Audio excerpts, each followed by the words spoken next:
పేరు జయనాగదేవి. మేము ప్రభుత్వానికి కానీ అలాగే అధికారులకు కానీ మేము ఇక్కడికి వచ్చింది ఏంటంటే వ్యతిరేకంగా మాట్లాడడానికి కాదండి. మేము మా జీవితాలకి మా కుటుంబానికి భద్రత కల్పిస్తారని చెప్పి మేము కోరుతూ వచ్చాము. అలానే మేము 12 సంవత్సరాలుగా ఎండనక వాననక ఎంత వరదలు వచ్చినా ఎంత తుఫాన్లకి ఇదైనా సరే మేము రైతులకు వారధిగా ఉంటూ కూడా ప్రతి ప్రభుత్వ పథకాన్ని కూడా మేము రైతులకు అందజేస్తున్నాం. అలాంటి మాకు ఉద్యోగ భద్రత లేదు అనేది చాలా బాధాకరం అండి.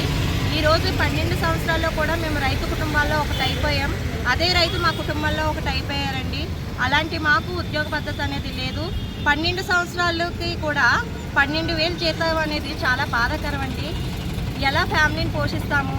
నిత్యావసర సరుకులు చూస్తే రాను రాను చాలా పెరిగిపోతున్నాయి.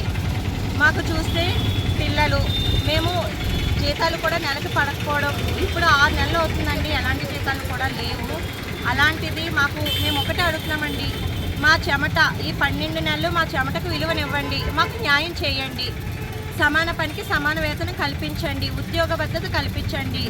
ఈ ఉద్యోగ భద్రత మాకు సమాన పనికి సమాన వేతనం కల్పించే వరకు కూడా మేము ఈ పోరాటం అనేది ఆపడం అనేది జరగదండి. అలానే ఈ చేతులు రైతులకు సేవ చేసేయండి, అదే చేతులకి మీరు భద్రత కల్పిస్తారని మనస్ఫూర్తిగా కోరుకుంటున్నాం.